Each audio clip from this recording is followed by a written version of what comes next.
Hello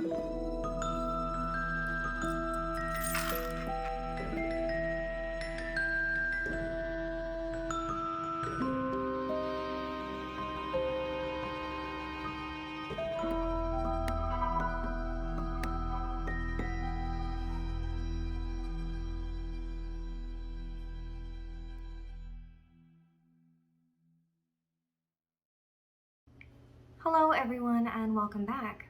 Today I am filming another Ask a Witch video. I do promise eventually we will get back to other topics, but I've been sent a lot of Ask a Witch questions that I haven't gotten to. I'm trying to catch up, so I really want to get some of those out of the way and then I'll get back to our normal topics.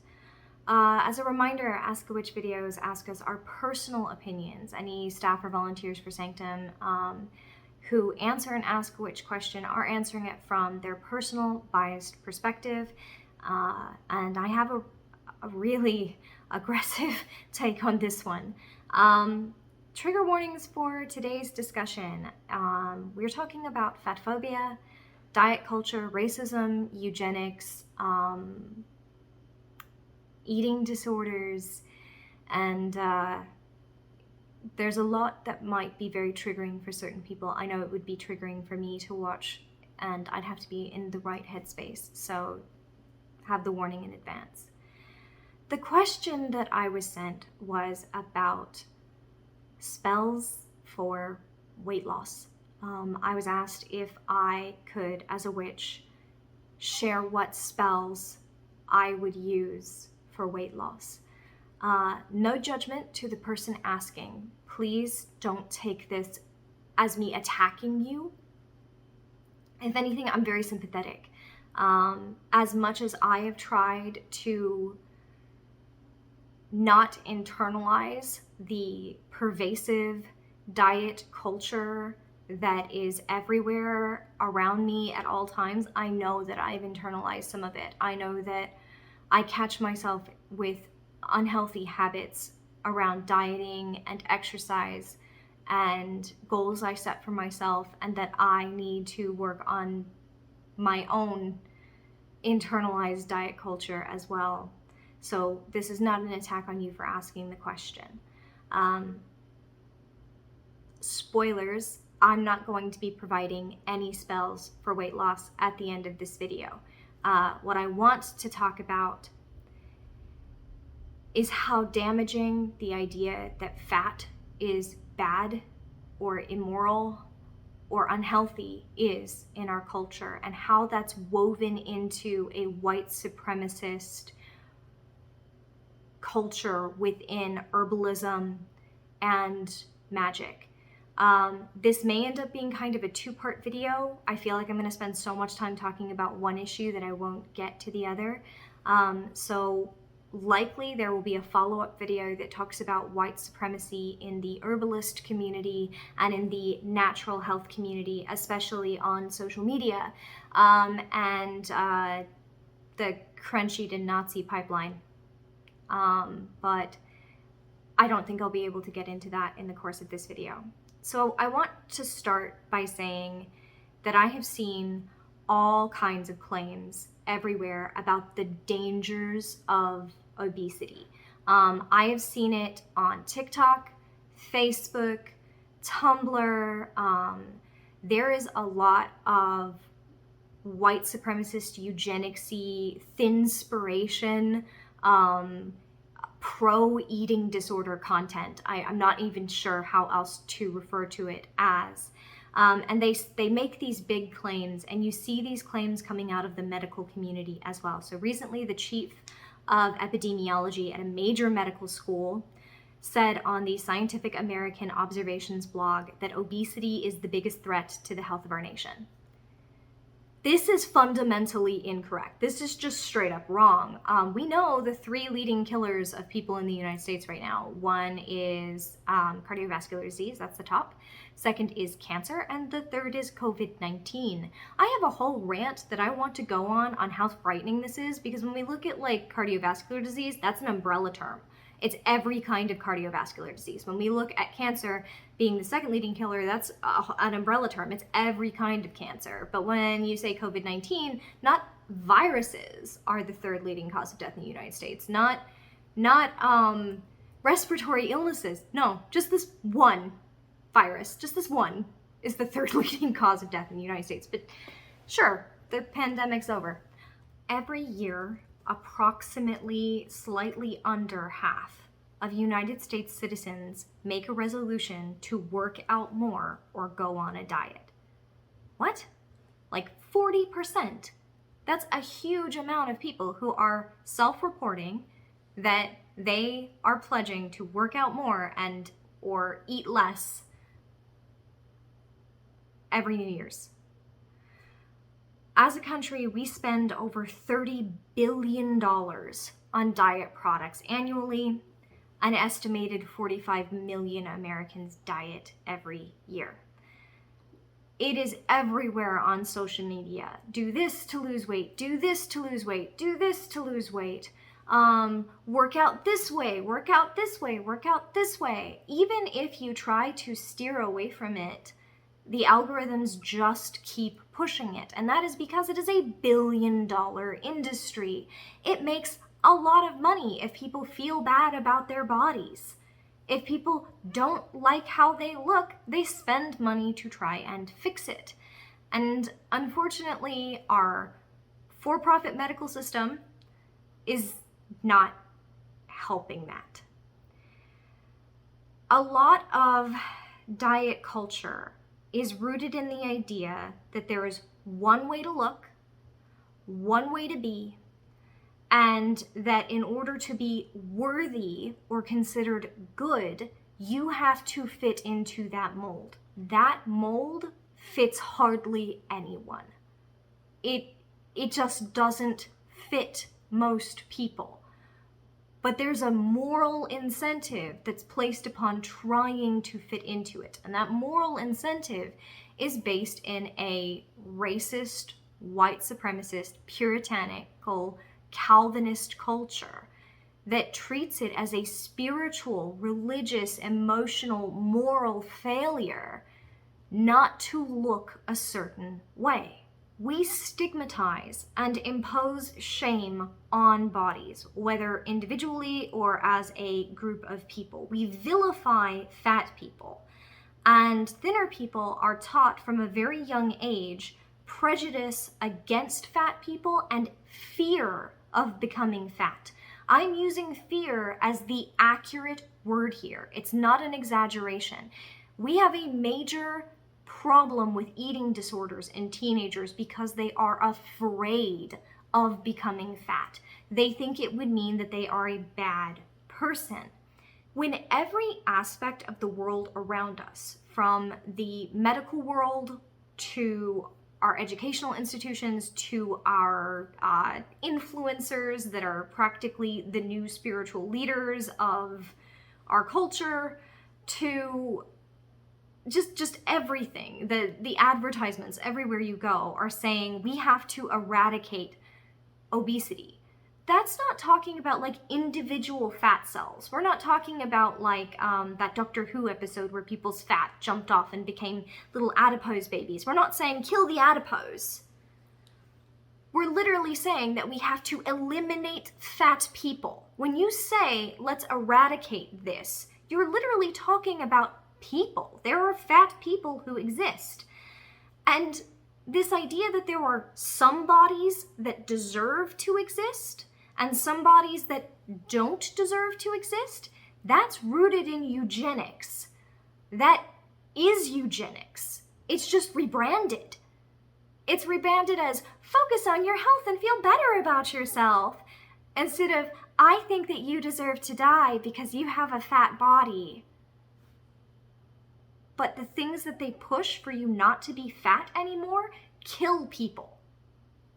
Eating disorders kill. So if you're saying you need to eradicate your fat body at any price, at any cost, that's what you're pushing. In order to penalize fatness in our culture, we are less likely to hire fat people. Fat people are less likely to be promoted at work. fat people get paid less, fat people receive biased medical treatment, fat people get socially excluded, they get bullied. There are very direct, very real world consequences that have very large amounts of harm from considering it not okay to have a fat body. So, to just really stress this point, you can't wage a war on obesity. You cannot say you want to eradicate obesity without waging war on the people who live in those obese bodies. You can't. You cannot stand and say that fatness is a danger to American civilization without declaring war on the people who are fat.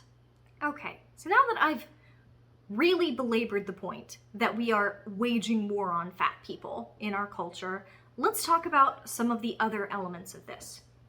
Because I know someone's going to come along and say, oh, but we're not talking about people who are just a little fat, we're talking about people who are medically obese, right? Because I've heard that before. Oh, I'm not talking about the people who have a few extra pounds. I'm talking about people who are really medically obese and they need to do something about it. Right. So diet culture traces its way back to the ancient Greek belief systems about balance and moderation. And in fact, our entire Western medical system traces its roots back to ancient Greece. It does. It really does. And this shows in a lot of ways, including people misunderstanding things like Hippocrates and the oath thereof and misusing that, which is a rant for a different day. But the Greeks believed that being fat was a bad thing. It was an imbalance that needed correcting. And they started the demonization of fatness, which has led down into our culture with this idea that being fat is being inferior. We literally get that from the roots of Western medicine. But unfortunately, we also get it from the eugenics movement. Our idea of what makes someone obese or not obese comes from the body mass index, right? I've literally been told by my physicians, oh, well, the BMI. The body mass index was created by a 19th century Belgian mathematician and statistician named Adolf Quetelet. Is that how you would say his last name? I don't know. It was originally built around his idea of the ideal man. And he created this idea of the ideal man by measuring and weighing white male Scottish and French soldiers and saying that this was the ideal. Eugenics took that from this person and wove it through our culture as one of the tools of oppressing everyone who wasn't a white male physically active person and saying everybody else was inferior. Then the insurance industry, specifically the life insurance industry, took this formula and used it to make more money. That's what they did. They took it and they spread it to the rest of the world. Eugenics and life insurance agencies.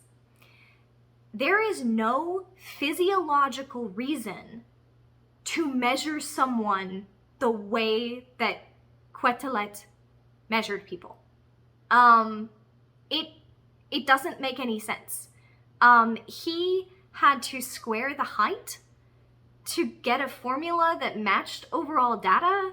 So he actually rigged and broke his own formula in ways that Yun could explain a lot better than I can, so I'm not gonna. But it was never meant to measure a person's individual health, and it was based purely on studies of white men. There's no evidence that these studies apply to anyone else outside of that race, that ethnicity, that age, that gender. And it absolutely should not be how we measure whether someone's obese. Then the American Medical Association declared obesity a disease. The AMA has a hugely problematic history of existing in order to make it very, very hard for people who are assigned female at birth to have access to abortions.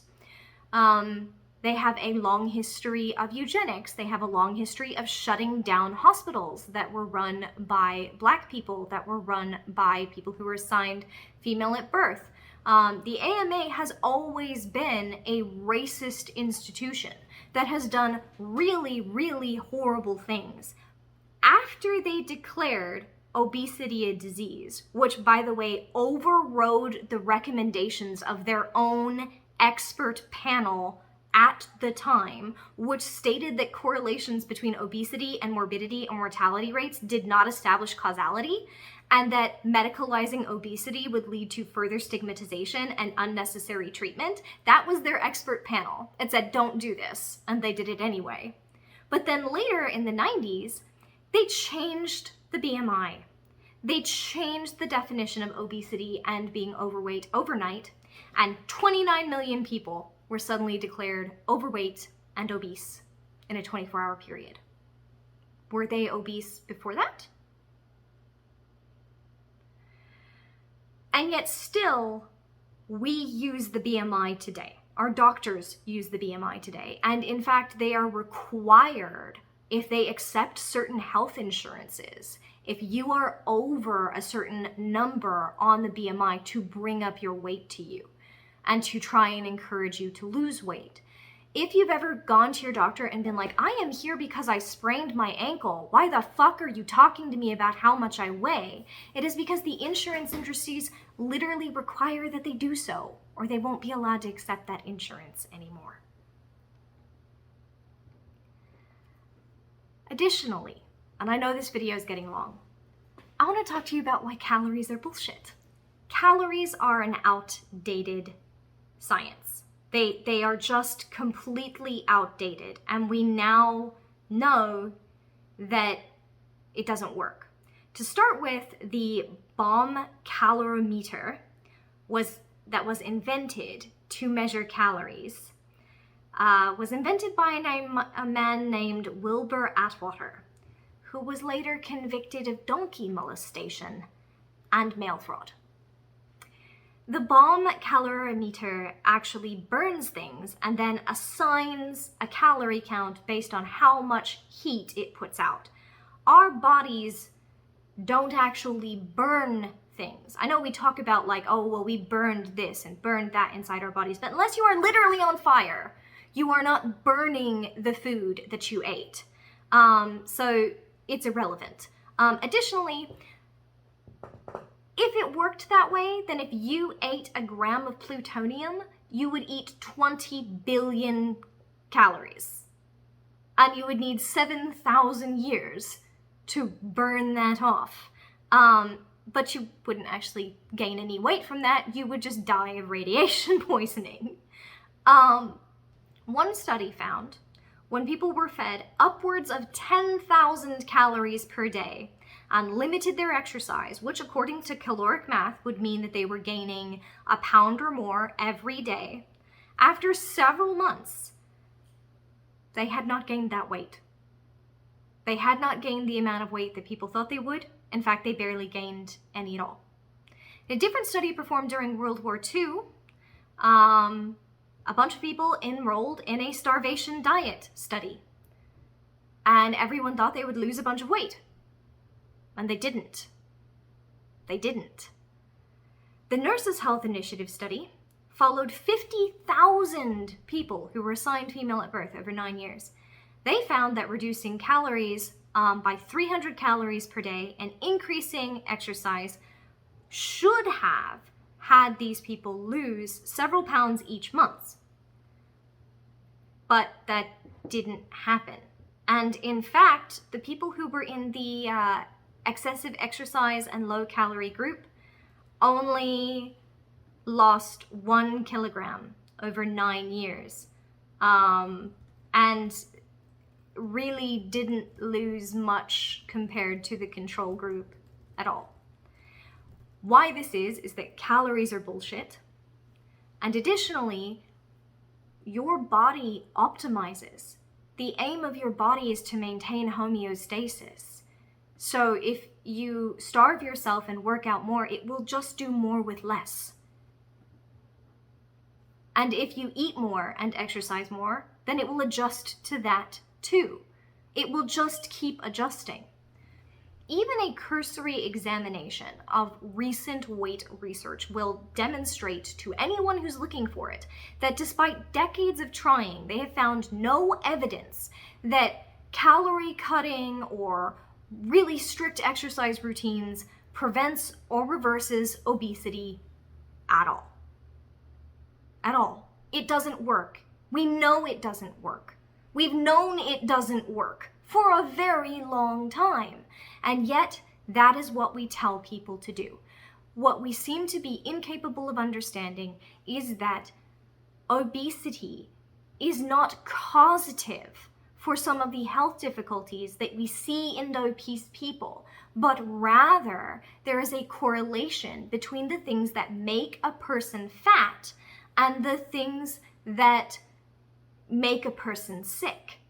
Let's take a person and we'll build an imaginary person, right? We're gonna build an imaginary person. This imaginary person works 2 minimum wage jobs to afford a crappy apartment that has bugs, that has mold, that they can't get anything fixed in because of our horrible landlord-based housing situations in the United States.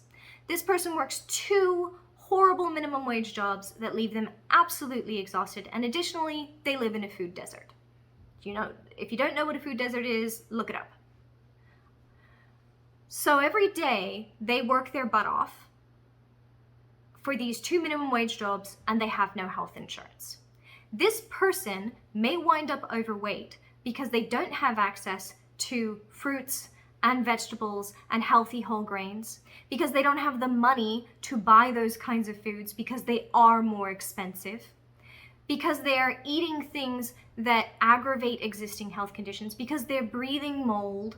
They may not have time to work out because they're working 2 jobs, but the main reason why they might be unhealthy is that they don't have health insurance. People like to look at diets in other areas of the world and say, oh, well, people in this country, they aren't obese because they eat this way. Is it that? Is it that? Or is it that they have health insurance? Or they live somewhere where medicine is free?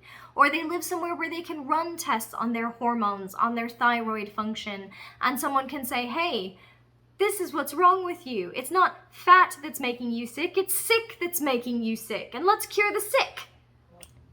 I read a study once that said people who own horses are less likely to suffer from these health problems. So obviously everybody should own a horse and ride a horse every day. Or maybe people who own horses and have the money to own a horse have the money to go to the doctor when they're sick. Maybe. Putting the focus on weight and saying that it is someone's weight that is the problem puts the burden on an individual instead of on pernicious problems of systemic injustice, conditions in the places where people live, work, and play. We aren't looking at differences in health outcome based on systemic injustice. We're looking at differences in health outcome based on weight, but weight is actually affected by issues of systemic injustice, like food deserts. When I talk about this being racist, I'm not just talking about how eugenics based the BMI on the perfect white male soldier body. I'm also talking about how communities of color are more likely to live in food deserts. They are more likely to struggle with adequate transportation to grocery stores. They are more likely to work in jobs that lack health insurance and lack access to quality health care. They are also more likely to encounter racism in the medical field regardless of whether they are fat or not. But being fat makes the racism that they experience worse because they are additionally stigmatized for being fat. If you are a fat, black, disabled woman trying to get healthcare in the United States, you will be treated horribly. They will focus on everything but what is actually wrong with you. And that is not me saying that from nowhere. There's actual studies into this. Making all of this harder on people of color, 80% of registered dietitians are white. They are using the outdated model of the food pyramid, which we knew was wrong when we made it. There's a whole other rant I could go into on this about how certain industries lobbied to change the original food pyramid to make it benefit their industries. They did do this. You can look this up. The food pyramid that we have now is not what was originally going to be going out to people, and it was changed against the recommendation of the dietitians who created it. So there's that, but nutritional advice is often given from a very white American and European perspective on what is nutrient rich, what is healthy to eat, and it's very biased against the food that is common in communities of color, even if that food is actually healthy. That was a long rant. Let me sum up. Being fat does not make someone unhealthy. You can be skinny and have every single health problem that someone who is fat has. Our definition of obese is bullshit. Our measuring of things using calories is bullshit. Telling people to work out more often is bullshit. Telling people to have self-control is evil and rooted in eugenics and puritanical and Calvinistic thinking that goes all the way back to our Greco-Roman roots and is just as classist and racist now as it was then. So, in this summary, there's nothing wrong with being fat. We need to take a step back from this idea that there is only one right and correct body to have, and that you should do anything, including using magic, to make it happen for you. I will not ever share a spell that is designed for weight loss, to make someone skinnier. I won't do it. I think it is an incredibly unethical thing to do. What to do instead? My recommendation would be to research everything that I've talked about today and work on internalizing it. Maybe meditate on it. Maybe pray to whoever you pray to support you in a journey to understand this and to accept your body. And maybe work on body neutrality if you can't love the body you're in. My body may not look the way I want it to, but it gets me from place to place. It gives me these experiences. It allows me to hug the people I love, to taste the foods that I enjoy, to feel the rain on my skin, focus on body neutrality, body acceptance, if not self-love. Work on that. And if you want to use magic to assist you with this journey, work on deprogramming all of this. Rather than using spells to make yourself skinnier, maybe consider using spells to help you make peace with how much you've been lied to about your body and everybody else's body, and some kind of ritual of deprogramming, of stripping away this bias and this stigma, as if it's like a veil over your eyes. Maybe consider doing something like that. But no, I don't recommend spells for weight loss. This is going to also end up being a rant at some point, not right away, about how the natural food, eat better movement is also rooted in eugenics and white supremacy, and how it's part of the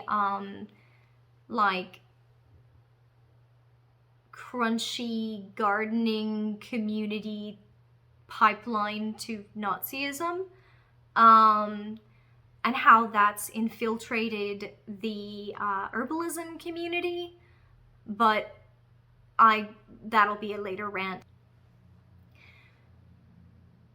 Sorry I couldn't answer your question in the way I assume you wanted me to answer it. I really do wish you the best of luck at making peace and at least being content with your body if you cannot love it or be happy with it. And I'm so sorry to everyone who's been affected by this in their life. I know it's affected me. I know I have internalized it. I know it hurts me. So this is not like I'm standing at the finish line going, join me here. I'm not at the finish line with understanding how this has affected me. Anyway, if you have questions for Ask a Witch, you can leave them in the comments below. You can email them to us at staff@sanctumofthecraft.org. Again, that's staff@sanctumofthecraft.org. And be safe out there, everyone.